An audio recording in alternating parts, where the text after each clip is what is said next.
Ah, yung ipagpapatuloy natin yung to make uh, the supernatural your natural. Ito po yung pitong susi, sabi niya, the seven keys to make the supernatural to your natural. Yung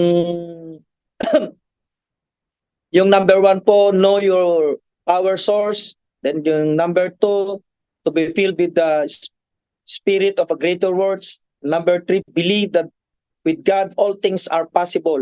At yung number four po na kahapon, become a faith giant.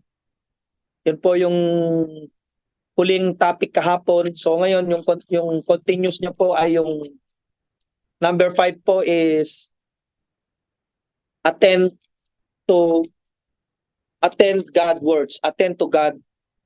word. Amen po ba? Sa Proverbs chapter 4 verse 20, sabi niya po dito, my son, attend to my words, incline thy ear unto my sayings. Ibig niya po sabihin, aking anak, salita ko ay pakinggan mong mabuti. Pakinig mo ay ikiling sa aking sinasabi. My son, attend, ibig sabihin niyo po yun, may command po siya, attend, to pay attention, to give some time to something. Kailangan po yun, pag sinabi niya attend, ibig sabihin instruction, to give instruction, to pay attention. Kailangan po natin yung ating attention, yung focus sa kanya na meron siyang ibinibigay sa atin na instruction para sa atin ay dapat natin pakinggang mabuti yung kanyang sinasabi sa atin. Kaya nga aking anak, salita ko ay pakinggan mong mabuti. Pakinig mo ay ikiling sa aking sinasabi. Kaya dapat po yung ginagawa natin na pagnilayan natin ang mabuting balita sapagkat ito'y, ang sabi niya, to attend to my words simply means to pay attention to His word. The word God demands our attention. Dinidemand niya po yung ating attention sa kanya. Sapagkat po pag hindi po natin ito isineseryoso yung sinasabi ng salita ng Diyos sa atin, na tayo mismo sa sarili natin na parang binabaliwala natin yung salita ng Panginoon, magkakaroon po pag hindi po tayo nag-pay attention sa ating Panginoon, ang opposite po nito ay distraction. Madidistract po tayo kapag hindi po tayo yung pinapakinggan natin ng mabuti, because God will give you the instruction. Kaya nga binibigyan niya tayo ng instruction para sa ganun maintindihan at maunawaan natin na hindi tayo madidistract ng mundo, na nakatuon lang tayo doon sa Kanya. Kaya po yan yung nagagawa ng supernatural doon sa natural natin pamumuhay. Kapag tayo ay pag tayo po ay nakatuon doon sa Panginoon, na meron sa palang ini-instruct sa atin, na mismo tayo na nasagap natin yung instruction na yon, hindi tayo madidistract sa ating buhay, mga kapatid ko kay Kristo. Sabi niya to give time, meron tayong oras. Sabi niya ganun, meditation and action. Kailangan na mine-meditate natin ang kanyang salita at meron tayong action, meron tayong dapat gawin by action. Kaya nga faith by action. Without action, yung pananampalataya mo kapag walang action yan is dead, sabi ng James. Even prayer, pag nanalangin ka without action, walang mangyayari. Amen po ba? Kaya nga to give time, kailangan bigyan mo ng oras. Bigyan mo ng oras, hindi lagi kang busy. Busy ka sa ginagawa mo, busy ka sa mga bagay sa mundo, busy ka sa kung saan iniisip mo. Kailangan doon, pag sinabi, my child, my son, attend to my words. Ibig na sabi, pay attention, give me time. Yung time mo, pwede bang sa akin muna? Huwag ka na muna, kung saan mo inilalagay yung oras mo, ako muna, anak. Ako muna ang yung pakikinggan mo. Ako muna ang kasi meron akong instruction sa iyo, meron akong ipagagawa sa iyo. Yung iniisip mo ay maliit yan kaysa doon sa ibibigay sa iniisip ko para sa iyo. Amen po ba? Kaya pag iniisip natin na parang inilagay lang natin ang ang Diyos sa ating pag-iisip, dapat ang Diyos ang dapat na ilagay niya ang isip niya sa atin, sapagkat kapag tayo ang iniisip ng Diyos, wow, pinagpala ka kapatid. Ibig sabihin, yung sinasabi niya yung sinasabi niyang pay attention, nakikinig ka sa kanya, because sabi niya, God will give you the instruction. Binibigyan ka ng instruction ng ating Panginoon. Ano yung instruction na yun na ipinagagawa sa iyo ng Diyos sa buhay mo? Kaya nga po sabi niya kay Joshua sa Joshua chapter 1 verse 8, sabi niya, this book of the law shall not depart out of thy mouth, but you shall meditate on it day and night. Sabi niya, so that you may be careful to do according to all that is written in it, for then you will make your way prosperous, and then you will have a good success. Biruin mo yan, pag natin pinagnilayan, pag tayo pinag-meditate natin ang salita ng Diyos sa araw at gabi, dahil may instruction sa atin, meron siyang pinagagawa sa atin. Alam mo ba ang sabi niyang ganun sa atin? For then you will make your way prosperous, and then you will have a good success. Amen po ba? Kaya nga po, pakinggan natin. Kailangan doon tayo sa Kanya, naka-pay attention tayo sa Kanyang ipinagagawa sa atin ng ating Panginoong Diyos. Amen po ba? Kaya yung sinasabi ng ating Panginoon, yung tenga natin dapat doon, nakakiling sa Kanya. Ipakinig natin, pakinggan natin mabuti yung sinasabi ng Panginoon sa atin upang maisagawa yung plano niya sa buhay natin na maibahagi ang mabuting balita sa ating kapwa. Amen po ba? Amen? Kaya sabi niya po, the verse 21 ng Proverbs, sabi niya, huwag itong pabayaang mawala sa sa paningin sa puso mo ay iukit, sabi niya, ng mabuti at maitanim.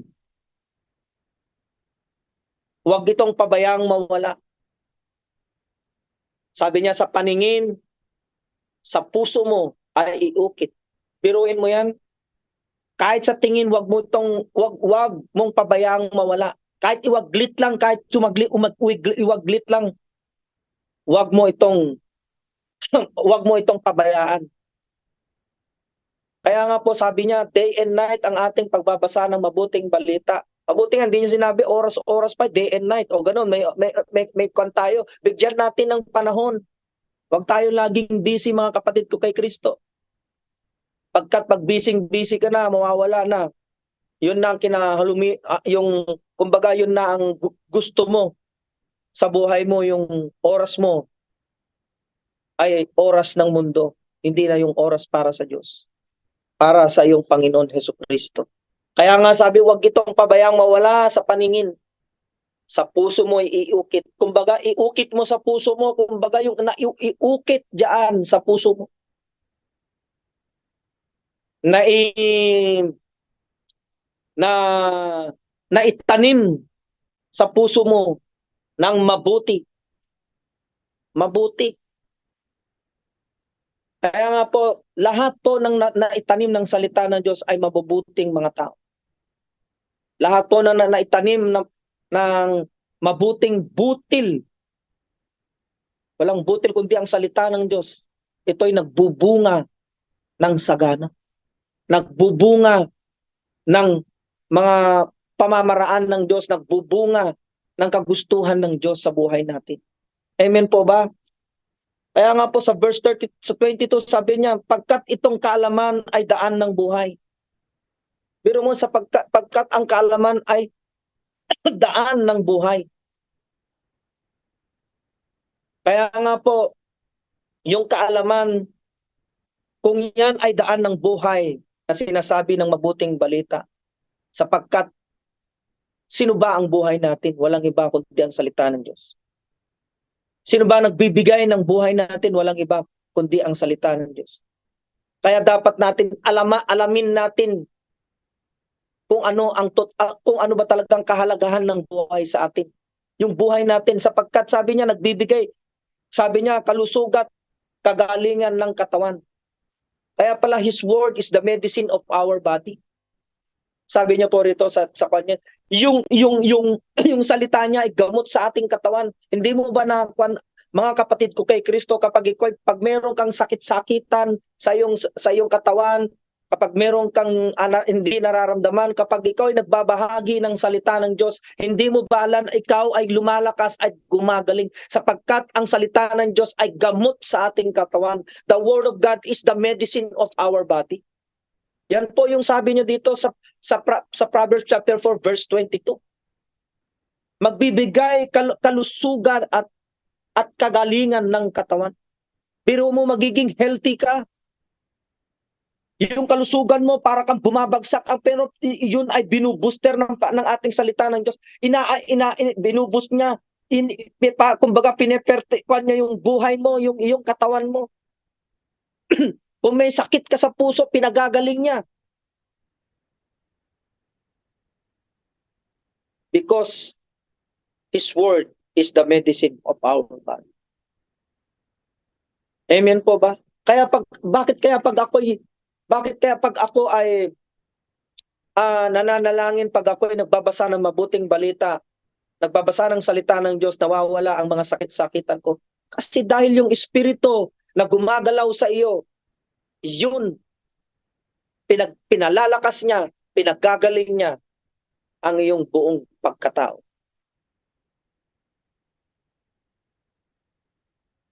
Amen po ba? Kaya kailangan natin, ano ba ang dapat nating malaman patungkol sa Diyos? Ano ba ang dapat nating yung gusto patungkol sa ating salita ng ating Panginoon? Na malaman natin na ito ba'y nagbibigay ba ito ng buhay? Ito ba'y nagbibigay ba ito ng karunungan sa buhay ng tao? Yes. Kapag alam mo lang na itong mabuting balita na ito ay nagbibigay ng kaayusan, ito mabuting balita na ito ay nakapagpapagaling, itong mabuting balita na ito ay nakapagbibigay ng karunungan sa tao, bakit hindi tayo lumapit at hindi natin ito saliksikin sa ating sarili? At bakit hindi natin ito gawin sa buhay natin? Kung talagang ito ay totoong nagbibigay ito ng magandang kinabukasan sa ating buhay. Kaya nga po sabi ko, last time nang sabi ko doon sa Hosea chapter 4 verse 6 nang sabi niya, people destroyed because of lack of knowledge. Kasi they refuse. Sabi niya nga, they refuse knowledge. Sino ba yung nakakuan yan? They refuse wisdom. Sino ba ang wisdom? Nagbibigay ng magandang wisdom kung walang iba kundi ang salita ng Diyos. Ang Panginoong Yahweh ang siyang nagbibigay. Kaya na-destroy ang buhay mo dahil kulang ka sa kalaman patungkol sa Diyos. Kulang ka na itinuturo ng mabuting balita na ito anak, itong mabuting balita nito, dito ka. Sapagkat pag ito ay mineditate mo day and night. Ano ang sabi niya to meditate day and night? Sabi niya ganon, you will make your way prosperous and then you will have a good success. Biruin mo yan. You have a good success. Sapagkat ito'y iniingatan mo sa iyong puso, inaalagaan mo sa iyong sarili, sa iyong buhay. Kaya ikaw naging matagumpay na tao, matagumpay kang lingkod ng Panginoon sapagkat inaalagaan mo at iniingatan mo na parang bang ang katawan mo din na iyo'y inaalagaan, pinaliliguan araw-araw at pinapakain araw-araw upang ikaw sa natural na pamamaraan ang ikaw ay lalakas. Ganyan din po sa spiritual na pamamaraan. Finifeed mo din araw-araw ang iyong spiritual na pamumuhay. Sa anong paraan? Sa pag-aaral ng mabuting balita ng ating Panginoon Jesucristo. Diyan po na-feed, diyan po lumalaki, diyan po tayo diyan po tayo tumataas yung ating pagkatao, yung ating karakter bilang isang lingkod ng Panginoon ay yung na tumataas ang moral natin dahil sa mabuting balita, dahil natatakpan yung natural doon sa supernatural. Dahil ang supernatural mo, kapatid ko kay Kristo, ay mataas. Ang supernatural mo takpan yung buong mong pagkatao ko. Ang nakikita sa iyo yung liwanag ni Kristo. Amen po ba? Kaya po ang puso mo'y, sabi niya, ingatan mabuti at alagaan. Biro mo niyo, puso natin dapat ito ingatan at alagaan, sabi, pagkat iyan ang siyang bukal ng buhay mong tinataglay. Biro mo yung puso pala natin. Diyan kasi tumitingin ang Diyos sa puso natin. Kaya sinasabi niya, ingatan mo, pagkat yan ang siyang bukal ng buhay. Kaya ingatan na po natin ang ating puso. Huwag po tayo masyadong maramdamin, huwag po tayong masyadong makita sa atin na kasimangot tayo. Iiwan po kayo ng ng Espiritu Santo. Ang Espiritu Santo po ay supernatural po yan sa buhay natin. Tingnan mo, kapag ikaw ay hindi maganda ang ugali mo, iwanan ka ng tao. Hindi maganda ugali mo eh.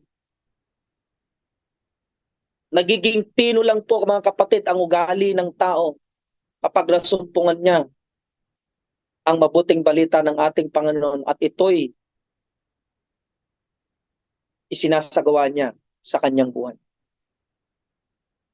Amen po ba? Kaya to attend God's word, sabi niyo ganun, pay attention. Give time. Sabi niya, your thought. Sa pag-iisip mo, sa iyong isip, sa iyong kaalaman. Sabi niya, you have to meditate. At lahat ng ito, kailangan isagawa mo by an action. Amen po ba? Dahil lang sabi niya, the word of God demands our attention. Biro mo yan, yung salita ng Diyos, dinidemand niya tayo upang tayo makapag-attention lang tayo sa Kanya. Demand attention. Yung ating pakinggan natin, ano yung Kanyang instruction sa atin. Upang sa ganon, tayo sa buhay natin ay magtatagumpay sapagkat ang direction and ways ng ating Panginoon ang siyang ating sinunod sa ating buhay. Kaya sabi niya, you will make your prosperous and you will have a good success. Kasi siya yung sinusunod natin eh. Hindi yung yung sinusunod natin, yung ating kalooban. Sapagkat kapag tayo, sumunod tayo sa sarili nating pamamaraan, kulang, kapos, at baka tayo pa'y mapapahamak. Ngunit, pag sinabi ng Diyos sa atin, ang salita ng Panginoon sa atin, ng Espiritu Santo, na totoo ka sa Kanya, pag sinunod natin ito, sabi niya, you will have a good success and you will become a prosperous. Amen po ba? Amen. Kaya yung attend to God's word, kailangan bigyan natin ng oras. To give time. Sabi niya, some time to something. Amen po ba? Kailangan pakinggan natin. We have to listen. Kasi yan yung required,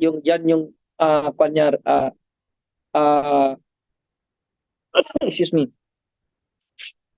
Yung pakinig natin sa Kanya ay magiging maayos at mabuti, sapagkat sinasabi niya, dahil sa pakinig mo, ikiniling mo yung kanyang sinasabi. Amen po ba? Dahil sabi niya, salita ko'y pakinggan mo,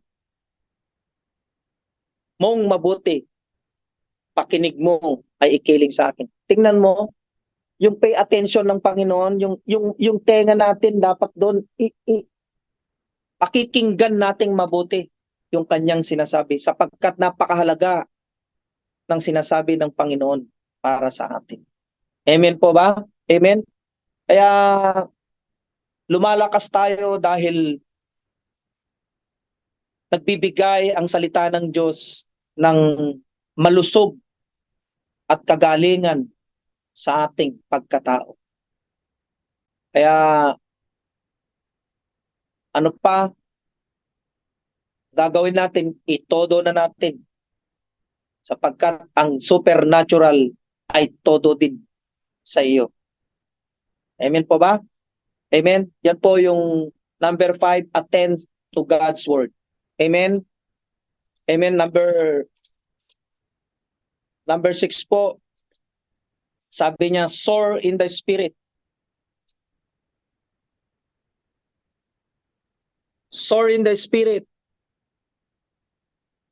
Sabi niya gano'n, soar means to fly. Parang yung agila. Nandun yung agila, nagsosoar siya, yung kanyang wings, fly. Ganyan po. Kaya ganyan po dapat ang espiritu natin. Lumilipad na parang gano'n, di ba? Yung espiritu natin, soar in the spirit. Fly and to rise into the higher, sabi niya. Kailangan mataas. Nalukuban tayo ng espiritu. Kaya pala sabi niya, fill with the spirit.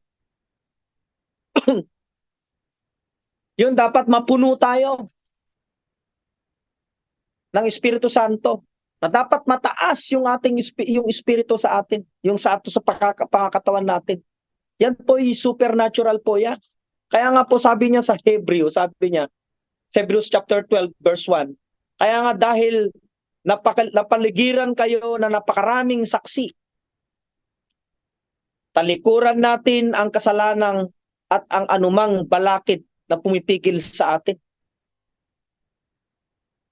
Napakarami pong saksi para sa atin.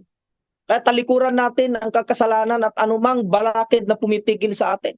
Minsan maraming balakid sa ating buhay. Sino yung mga balakid sa ating buhay? Ay napaligiran tayo na saksi na tayo'y mga lingkod ng Panginoon, tayo'y mga totoong naglilingkod sa Diyos.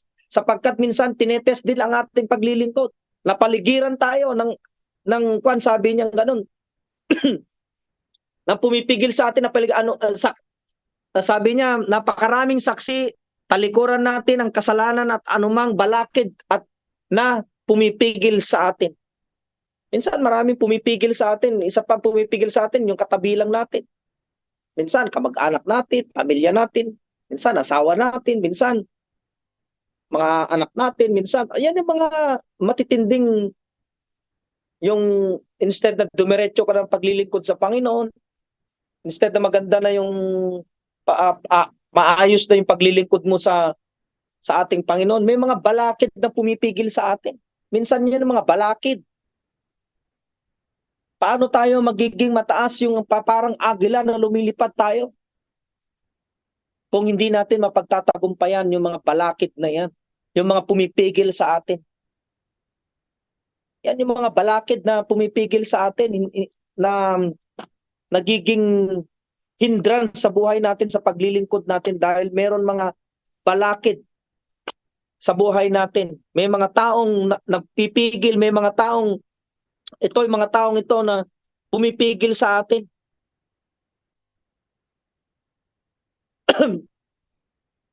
Sabi niya, ang takbuhan ito ay ang habang buhay na pagsubok sa pananampalataya rito sa sanlibutan. Pero habang tayo nabubuhay, sabi niya, pagsubok sa pananampalataya rito sa sanlibutan. Sinusubok ng ating pananampalataya sa sanlibutan. Habang buhay, habang tayo nabubuhay, mga kapatid ko kay Kristo. Kaya nga, matindi yung mga balakid na pumipigil sa atin eh. Kaya sabi niya, buong tiyaga tayong tumakbo sa paligsahan ating sinalihan. Tingnan mo, buong tiyaga. Kailangan matyaga tayo tumakbo sa paligsahan ating sinalihan. Ano ba yung sinalihan natin? Magbahagi ng mabuting balita. Ano mang tigas ng ulo ng mga tao? Tigas ng ulo, number one, pamilya natin, matitigas ang ulo. Di ba? Grabe, tigas ng ulo pa. Hindi natin alam kung ano ba ang gusto nila. Totoo na nga yung sinasabi mo. Minsan, sabi nung anak ko sa akin, alam mo, Papa, sabi niya ganun. Totoo na nga ito. Totoo na nga yung sinasabi natin. Minsan, ayaw pa nila. Minsan, yung ginagawa pa, nagiging baliktad pa. Yung totoo, ginawa nilang hindi totoo. Biruin mo yan. Kaya sabi ko sa kanya, tuloy mo lang. Yan talaga mandato natin ang magpahayag ng mabuting balita. Ang liwanag ni Kristo dapat makita sa atin. Hindi yung mga balakid na pumipigil sa atin. Sapagkat meron tayong takbuhin na sinalihan natin. Walang iba kundi magbahagi ng mabuting balita. Makita ang liwanag sa ating buhay. Yan po yung takbuhin natin na sinalihan natin. Na kahit ano pang gawin natin sa buhay natin, ay diyan talaga tayo. Diyan tayo sumali. Kaya walang atrasan. Huwag ka lang umatras, kapatid. Todo mo na yan. Amen po ba? Pagbalakid, pumipigil ang iyong mga pamilya, mas lalo kang magpursige, mas lalo mong pagtiyagaan sapagkat sa pagtyaga meron bunga. Sabi ng Romans 5:3, sa pagtitiis may pagtsatsaga, sa pagtsatsaga may pagtitiis merong pag-asa, at sa pag-asa merong tagumpay. Biruin mo yan. May tagumpay pala dun sa dulo, nandun ka na sa huminto ka, walang tagumpay tuloy. Back to zero ka ulit. Kaya nga kailangan natin magtiyaga talaga. Magtiyaga tayo. Kahit ano pang gawin natin sa buhay natin, na kahit sila matitigas ang ulo nila, maging liwanag pa rin tayo sa kanila. Huwag mong piliin na ikaw ay madala nila. Piliin mo sila ang dalhin mo sa liwanag. Kaya nga, but why would anyone choose to live in the natural way? Natural liyap.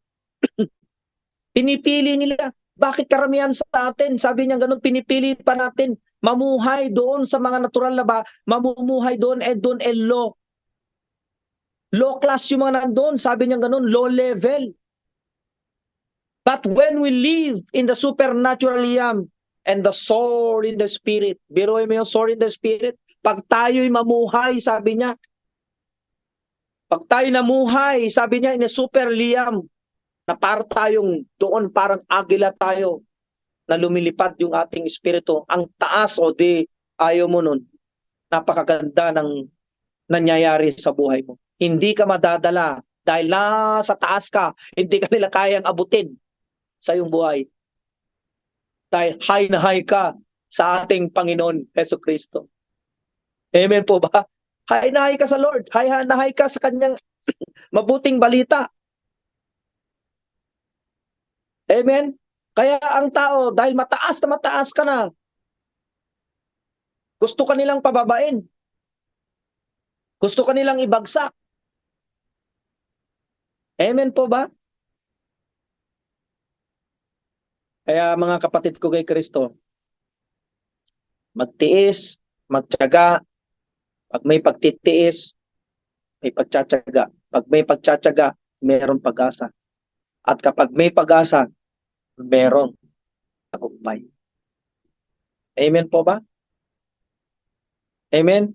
Kaya nga po sabi niya sa dito po tayo sa Galatians. Pasok po tayo sa Galatians, sabi. Sa Galatians chapter 5 verse 24 to 25.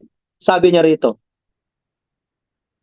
at pinatay na ng mga makipag-isa kay Kristo Jesus ang likas nilang pagkatao.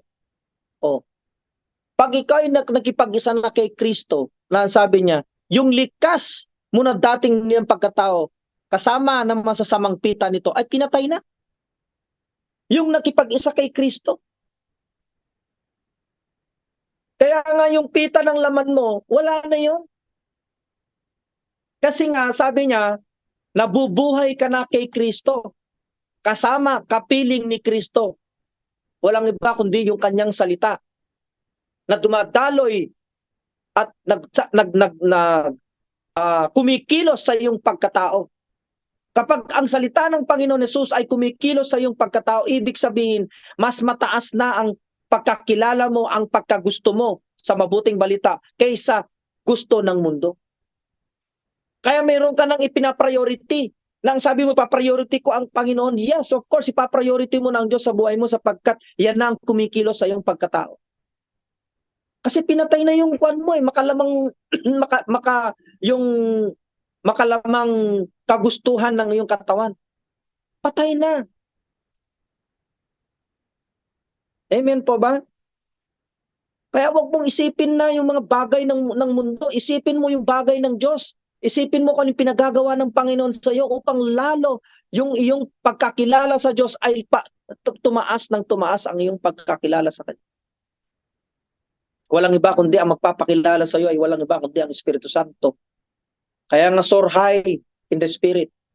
Soar in the Spirit, soaring in the Spirit. Amen po ba? Amen. Kaya sa verse 25, ang Espiritu ang nagbibigay buhay sa atin, kaya ito rin ang dapat maghari sa ating mga buhay. Biruin mo yan. Siya ang nagbibigay sa atin ng buhay, ang Espiritu Santo. At ito rin, sabi niya, ang maghari sa ating buhay. Siya ang maghari sa ating buhay. Walang iba kung hindi ang Espiritu Santo na siyang maghari sa ating. Walang iba kundi ang Panginoon Hesus. Kapag hindi mo binasa ang mabuting balita, pag wala ang Panginoon Hesus, hindi rin yan gagalaw ang Espiritu Santo din sa iyo. Pag hindi mo binasa ang mabuting balita ng ating Panginoon Hesus, hindi rin yan makagalaw ang Espiritu Santo sa iyo. Kasi wala kang kaalaman patungkol sa salita ng Panginoon Ang magtuturo lang sa iyo diyan patungkol sa salita, walang iba kundi ang Espiritu Santo. Amen to that. Ang Espiritu Santo po magtuturo sa atin patungkol sa ating Panginoong Diyos. Amen? Kaya nga pati buhay natin na dapat siya ang hari. Pag sinabi mo siya ang hari, wala na. Pag sinabi mo, ikaw ang hari ko, Panginoon, kaya nga sabi niya gano'n, di ba? Panginoon mo siya. Ibig sabihin, Panginoon mo siya. Siya na ang hari sa buhay mo. Pag Panginoon mo siya. Hindi lang siya tagapagligtas mo, kundi siya yung talagang Panginoon mo. Siya ang hari ng buhay mo. Ibig sabihin yan, paghari ng buhay mo, lahat ng kilos mo, lahat ng galaw mo, lahat ng iyong ginagawa ay siya na sa iyong buhay. Dati marami kang pinapriority sa buhay mo, ngunit dahil nga siya ang hari ng buhay mo, siya ang ipinapriority mo sa iyong buhay. Amen po ba? Amen?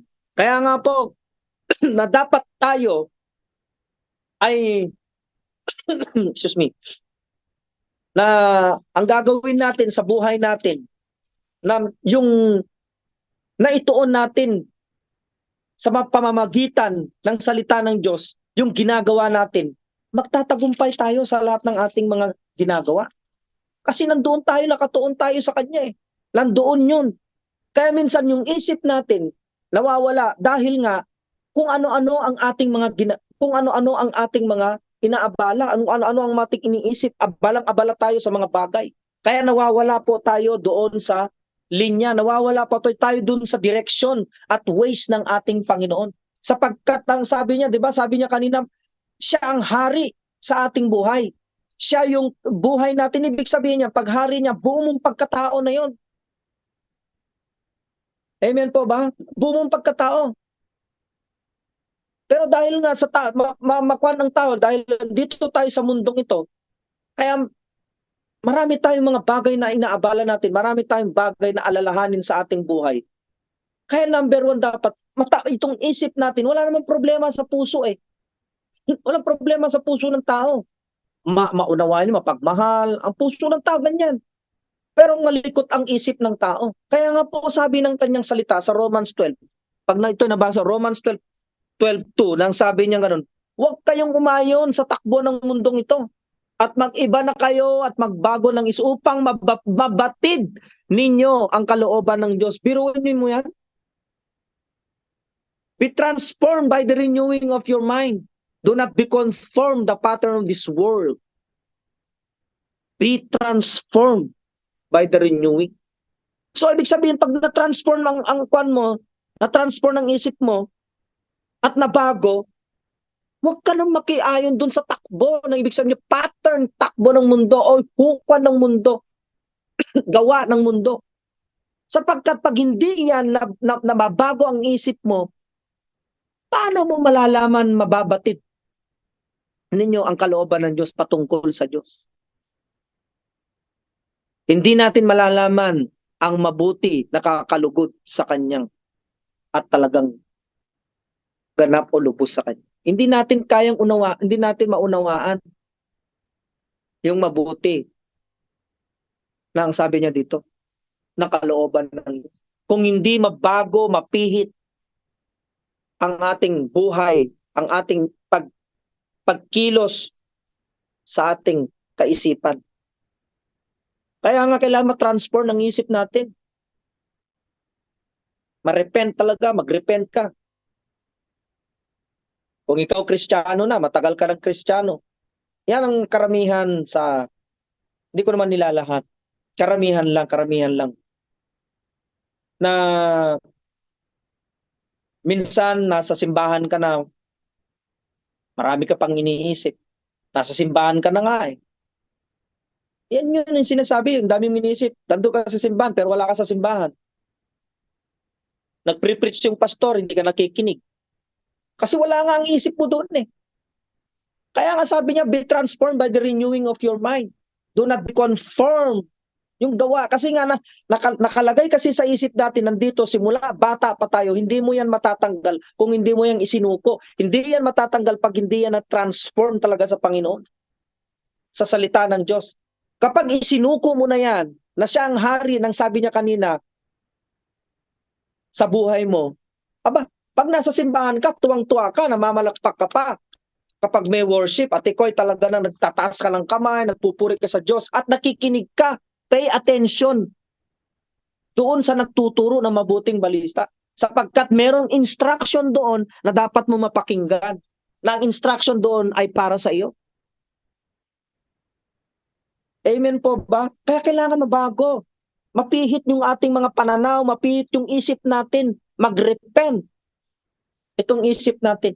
Sapagkat ang isip natin, marami itong naka-imbak doon. Kailangan yung mga immoralidad, yung mga nandoon sa loob niyan, yung mga injustice, yung mga kung ano mga makasalanan nandoon.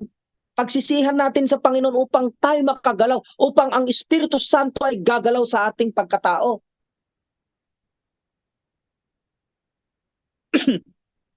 Upang ang ating spirit ay parang yung agila. Wow! Di mo ba natalpan? Para kang lumilipad. Kasi nga ang taas ng spirit mo. Kapag na-renew ang isip natin, yan ang isa na ating kalaban sa ating buhay.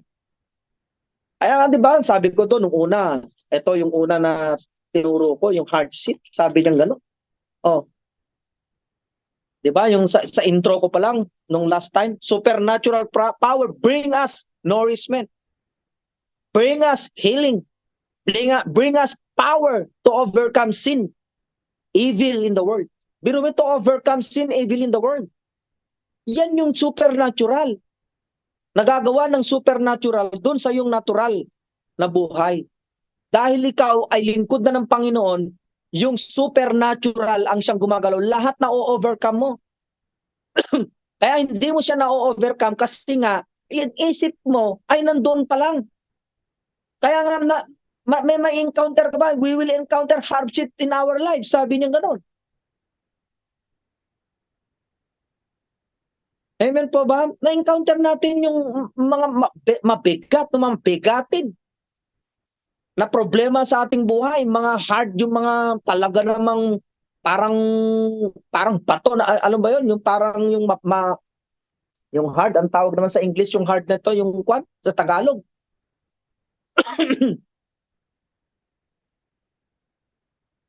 Sa ating buhay. Kaya nga sabi niya, pero alam natin ang Espiritu Santo na sa atin ay ito'y pinapalakas tayo. Kung tayo ay kung tayo ay nakatuon, nakafocus tayo sa Diyos. Amen po ba? Kaya nagiging hardship yung buhay natin dahil tayo mismo ang siyang sarili natin ang kalaban natin. Kaya matigas tayo. Hindi ko naman sinasabi na na yung hindi mo inisip yung bagay na panis pero hindi ka doon nag-focus, hindi ka doon naka-stick. Kumbaga pagsisihan mo agad 'yon. Kasi minsan ganyan din ako pero sabi ko hindi ako doon. Doon ako talaga kinakat ko talaga siya. Lalo ako negosyante ako, pastor na negosyante. Siyempre marami akong kausap. Hindi naman mga born again yung mga kausap ko, yung ibang Chinese.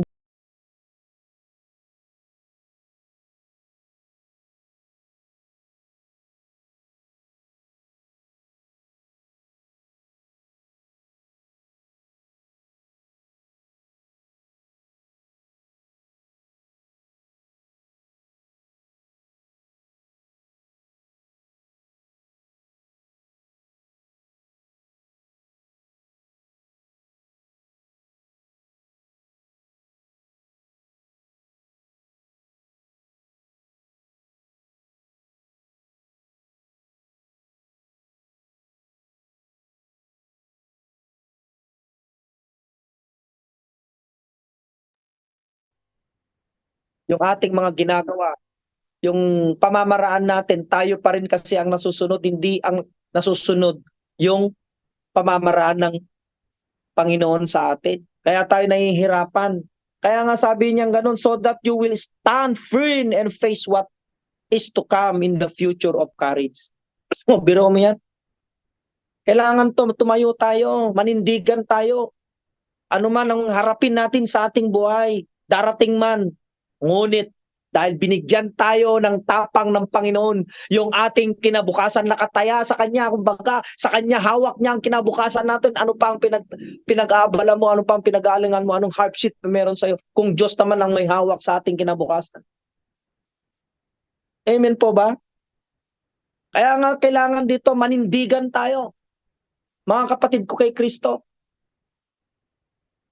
Kung ikaw man ay nagiging dying spirit ka, kailangan palakasin mo. Balik ka sa word. Balik ka sa word. Alam kong nasa mundo tayo. Marami talaga sa mundong ito. Marami talagang nakikitang nangyayari sa buhay natin. Pero lagi mong tandaan, kapag bumalik ka sa salita ng Panginoon, para kang iduduyan ng Espiritu Santo na ikaw, wow, yung anak ko, iduduyan ko sapagkat bumalik. Oh, di ba? Ay, duduyan ka yung sore nga eh. Oh, magkakaroon sore high ka nga. Amen po ba? Kaya yung paligsahan na ating sinalihan, walang iba kundi magbahagi, mag mag mag mag mag, mag-share ng gospel sa ating kapwa, sa ating pamilya, sa ating mga relatives. Huwag tayong huminto upang mapagtagumpayan natin ang mundong ito. Kasi mismo ng Panginoon Hesus na pagtagumpayan ko na ang mundong ito. So pa nakipag-isa ka kay Kristo, o di mapagtagumpayan mo din kasi nga na kay Kristo ka, ano pang problema mo? Lahat naman tayo may problema. Mas maganda nga may problema dahil natin makikita kung anong stand natin sa paglilingkod sa Panginoon. Amen po ba? Diyos naman ang bahala sa lahat ng problema natin. Basta tayo maglingkod, ibahagi mabuting balita, yung sa problema, Diyos na ang bahala. Kaya nga sabi ng Matthew, di ba? Sabi ng Matthew 11, sabi niya, my burden is light. O, di ba? O, saan ka pa? yung kanyang burden, binubuhat mo. Hindi yung bigat na yan, yung hardship na yan, ibigay mo na yan sa Diyos kasi hindi mo yan kaya. Di ba? Kapag naintindihan po natin at naunawaan po natin ang mabuting balita, wala namang mabigat sapagkat kasama mo ang Espiritu Santo ng ating Panginoon Jesucristo na tayo'y magtagumpay sa paligsahan ating sinalihan. Amen? Di ba? Ang ganda, no? Pag ating naintindihan yung mabuting balita. Kaya nga sa 6, ito to, sa Romans 8:6, basahin po lang natin. Balikan po natin yung kahapon. Punta tayo sa Romans 8:6. Ito, sa Romans 8:6, ang sabi niya,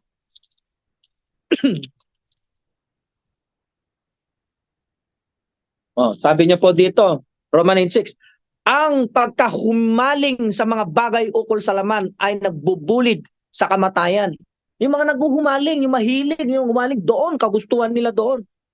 Ito ay nagbubulid, sabi niya, sa kamatayan. Amen po ba? Nagbubulid sa kamatayan. Ngunit, sabi niya dito, doon sabi niya, ngunit ang nagsisikap sa mga bagay ukol sa Espiritu ay nagbubunga ng buhay at kapayapaan. Di ba? Bubunga. Nagbubunga ng buhay at kapayapaan because sabi niya ganon, I am the life and Jesus is the Prince of Peace. Di ba? Saan ka pa? Bibigyan ka ng kapayapaan na, wow, dahil siya ang buhay mo, siya ang nagbibigay ng buhay, o dahil siya ang kapayapaan mo, saan ka pa? Adi ang ganda na naging resulta ng buhay mo. Maraming taong ma-attract sa'yo. Maraming taong gustong-gusto ka dahil meron silang nakikita sa'yo. Ang nakikita nila sa'yo, wow, tiwala sapagkat na kay Kristo ka. Kung isang negosyante ka naman, titiwala sila sa'yo kasi nga totoo ka. Dahil nakikita nila na totoo kang tao. Dahil nagliliwanag ka. Ang liwanag na yan, walang iba kundi ang salita ng ating Panginoon Jesucristo. Di ba? Ang ganda, no? Kaya maalala ko yung aking may bahay, maraming gusto magtiwala dyan ng kanya kasi nakikita nilang napakaganda ng ginagawa sa buhay niya eh. Meron siyang classmate nga nung matin sila ng sabi niya. Siyempre yung may bahay ko, dahil noon bihira lang ang babaeng marunong mag-drive. Pag marunong ka mag-drive, wow, sabi nila, parang sinasabi lang, may kaya to. Starex pa noon. Sabi niya nga, di nakaparada siya. Alam mo ba, sabi niya gano'n ng kanyang classmate, sabi niya, wow, pinagpala ka kasi may Diyos ka eh. Sabi ko, bakit sila? Wala ba silang Diyos? Tignan mo. Kasi may Diyos ka. Ibig sabihin niyan, nagliliwanag siya. Pinagpala siya. Kaya nga, good success nga yung sinabi niya. Amen po ba? Kasi nga, meron ginawa sa buhay niya. Nilakaran niya yung buhay na binigay at pinagkatiwala ng ating Panginoon. Kasi siya ang buhay natin. Amen po ba? Kaya tignan mo lahat na naglilingkod sa Panginoon ng totoo. Na merong pagtsatsaga, pagtitiis, doon merong pag-asa. Tingnan mo sila, nagtatagumpay sila. Hindi agad nagtatagumpay ang tao. Halimbawa katulad yan, tatanggapin kita Kristo kasi nga, layaman ako bukas, hindi. Hindi ganon.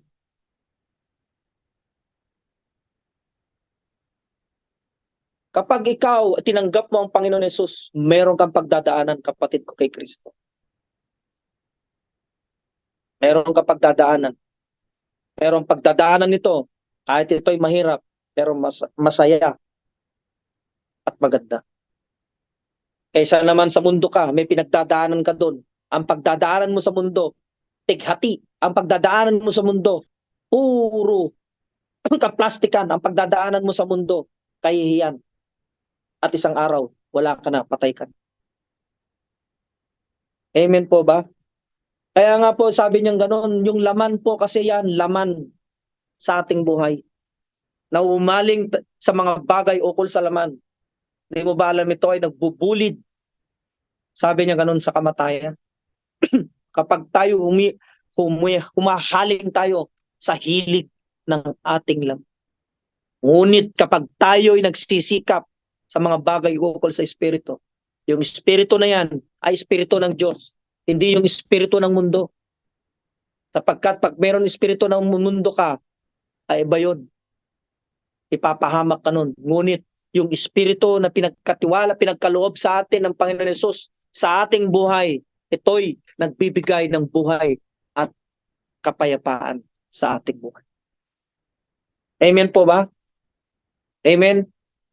Kaya po kailangan po ito, kailangan tumaas po, maging yung mataas po yung ating Espiritu Santo sa atin upang yung natural natin na buhay natin, matatakpan yun, yung magmamanifest sa atin yung supernatural dahil wow, para kang high na high sa Espiritu Santo sa ating buhay. Kaya yung ating sinalihan na paligsahan sa buhay natin, magtatagumpay tayo. Meron tayong naaakay ng mga tao dahil katiwa-tiwala tayo sa ating mga ginagawa.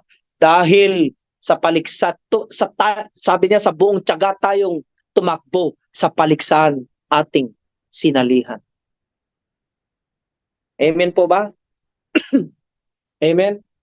Kaya yung paligsahan natin, dami yung pagtsatsaga natin. Hindi ito biro-biro. Ito'y totoo. This is real na ating sinalihan sa buhay natin. Yung sinalihan natin sa ating buhay, ito'y mayroong buhay at mayroong kasaganaan na ating sinalihan. Amen po ba? Amen? Amen. Yan po yung number 6, soar in the Spirit. At number 7, dito na po ako magtatapos sa number 7. Put your foot on the promise. Sabi po niya kay Joshua, chapter 1, verse 3, sabi niya, gaya ng aking sinabi kay Moises, na ibigay na sa iyo ang lahat ng lupaing iyong narating. Ibig sabihin po nito, past tense. Na ibigay. Ibig sabihin na ibigay na, binigay ko na sa inyo ang lahat ng lupain ng inyong nararating. Ibig sabihin po, nandun na po yan dahil si Joshua, hindi lang naman po kay Joshua yan ibinigay, kundi sa kabuuan po lahat yan. Hindi lamang si Joshua, kaya nga po, hindi ba kayo nagtataka na lahat ng tinutungtungan natin kapag meron tayong supernatural sa ating buhay, na tinutungtungan natin nagiging, yung natural doon nagiging supernatural kasi lahat ng tinutungtungan natin ay sa atin na. Naibigay na. Kaya tignan mo ang meron isang bagay doon. Halimbawa, tinayuan mo siya. Mabubuhay lang yon dahil meron nagtayo, may tao. Hindi mabubuhay yon kung walang nagtatayo. Kaya lumakad ka na ngayon, kapatid ko kay Kristo. Lumakad ka ng lahat ng tutungtungan mo dahil pangako ng Diyos yan sa atin. Ibinigay niya na yan sa iyo. Ano man ang gagawin mo ngayon, pinagagawa sa iyo ngayon, kapag yan tinuntungan mo sa iyong buhay, na ibigay na yan sa iyo. Past tense po yun. Hindi yung ipagkakaloob pa lang, ngunit ibinigay na. Kaya yan, gawin mo na by action yun. Gawin mo na, kapatid. Wala sa lugar. Yung sinasabi ng lugar na pupunta ka sa ganitong lugar, kasi lahat ng lugar na yan ibinigay na ng Diyos para sa mga kanyang mga lingkod, sa kanyang mga anak. Sapagkat yan ang ipinangako niya sa atin. Ibinigay na po niya sa atin. Hindi pa lang ibibigay, pa lang ibinigay na po niya. Tungtungan mo na at doon na tayo. Tungtungan mo na siya. Dahil lahat ng mga tinutungtungan ng iyong paa ay naibigay na ng Diyos sa atin niya. Amen po ba?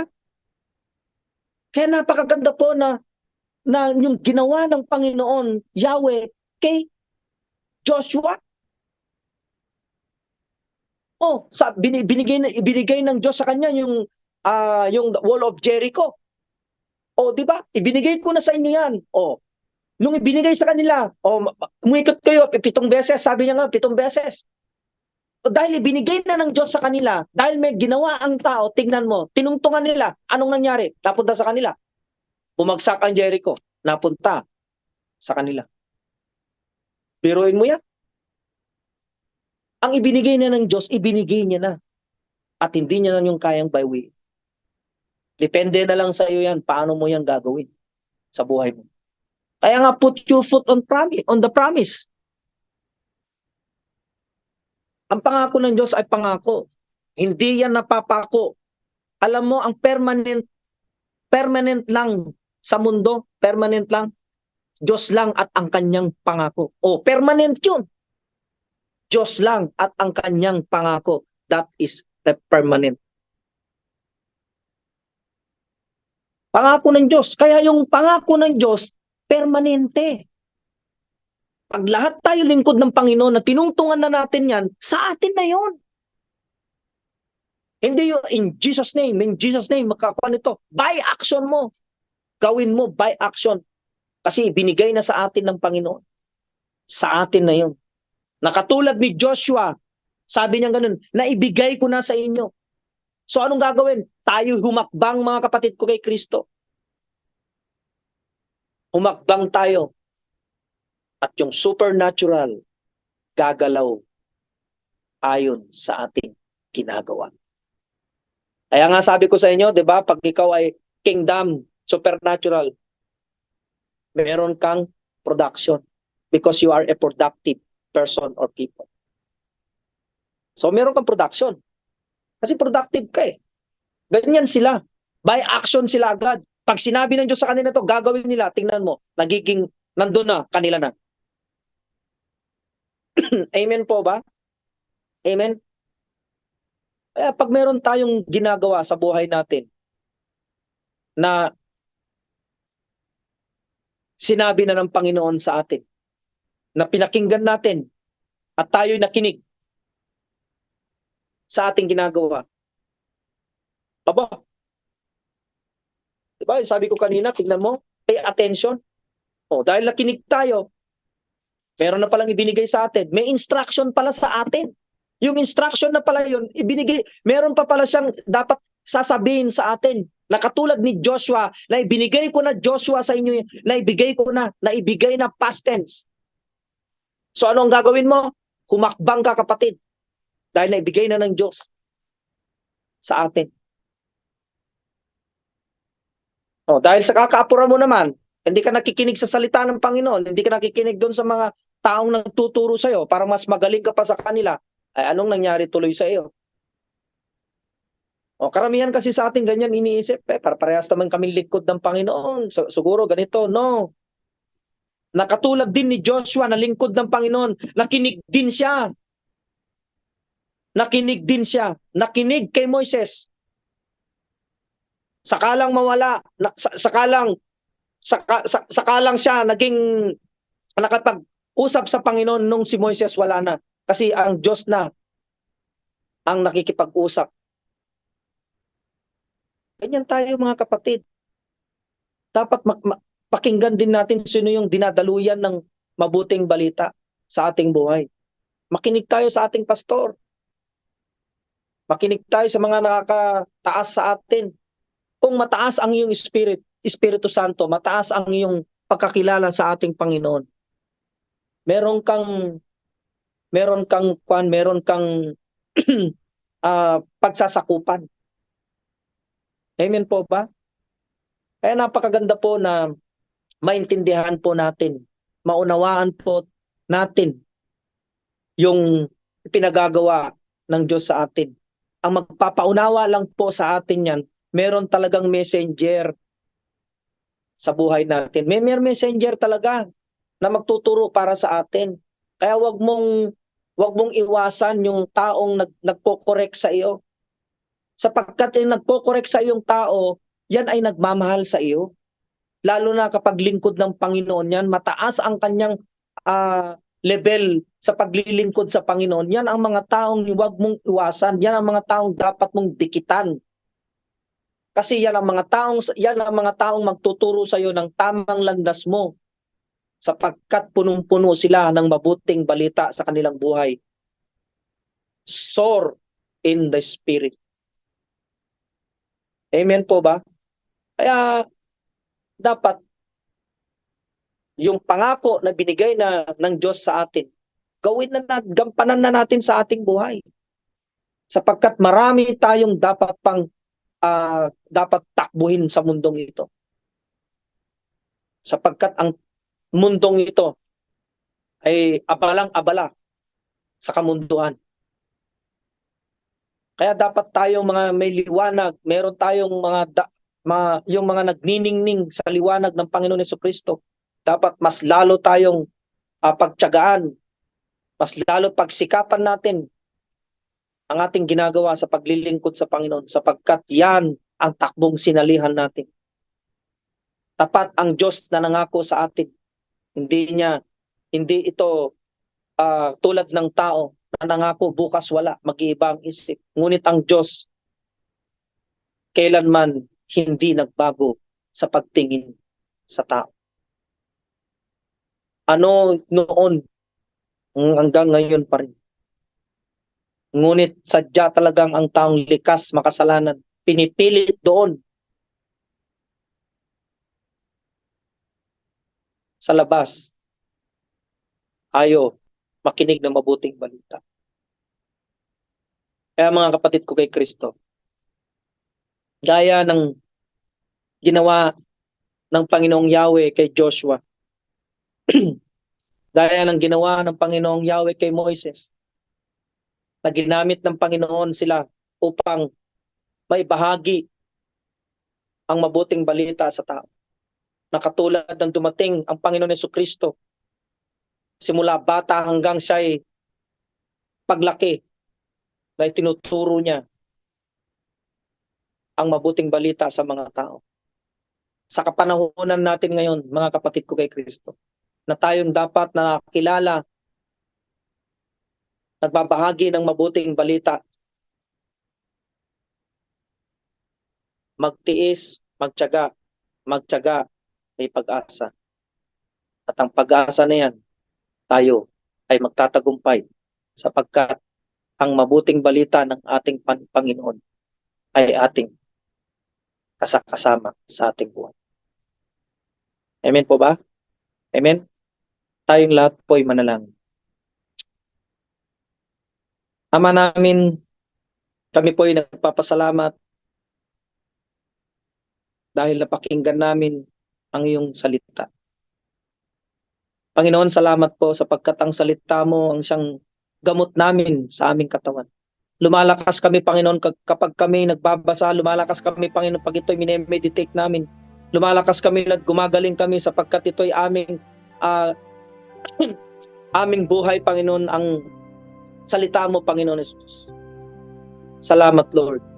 Lahat ng aming mga hardship at mga problema sa aming buhay, nawawala ito, Panginoon, sapagkat kami nakatuon, nakafocus kami sa iyo. Nakafocus kami sa iyong pinagagawa sa iyong salita, Panginoon Jesus. Salamat, Lord. Ikaw, Lord, ang siyang aming buhay. Ikaw, Lord, ang siyang aming aming kapayapaan, sapagkat ang sabi mo, you are the Prince of Peace. Ikaw ang aming katotohanan, sapagkat ang sabi mo, you are the truth. Pagkat, Lord, ikaw ang daan sa Ama, sapagkat ikaw ang daan patungo sa Ama. Salamat, Panginoon. Dahil kami nalulugod sapagkat kinalugdan ng Ama yung aming mga ginagawa. Salamat, Lord. At inihiling ko, Panginoon, sa oras na to, anuman ang mga tinihiling ng nakikinig ngayon, yung mga dalangin nila, yung kanilang mga ginagawa, Panginoon, sa kanilang buhay, ito'y iyong pagpalain, anuman ang sakit nila, may sakit man sila, Panginoon, sa oras na to, ito'y pagilingin mo, sapagkat ang sabi mo, Panginoon, sa salita mo sa Exodus 15:26, Panginoon, ikaw ang Diyos na siyang manggagamot. Ikaw ang Diyos, lahat ng karamdaman ng tao yung pinagagaling. Salamat, Panginoon. Oh, hallelujah, hallelujah, hallelujah. Ang lahat ng nakikinig ngayon, sa oras na ito, nawa tumimo sa puso at isipan ninyo ang mabuting balita. Salamat Lord. Salamat sa DLS, sa pamamagitan po ng aming spiritual na parents, Pastor Dong, Pastora May, na siyang ginamit mo upang ang programang ito ay nabuksan. Ang programang ito ay maraming nakikinig buong mundo, Panginoon. Marami pong salamat sa kanilang buhay. Maraming taong, Lord, na nagbalik sa loob sa iyo dahil sa pamamagitan ng programang ito. Mas lalo mo pa, Lord, na paigtingin, lalo mo pa, Lord, paluwakin ang programang ito, na marinig na ang programang ito dahil sa iyo ito, Panginoon Jesucristo. Marami pong salamat, Panginoon. Dinadalangin po namin na ikaw ang mapapurihan, mapasalamatan sa aming buhay. In Jesus' name we pray. Amen. Amen. Okay, Gabs, thank you.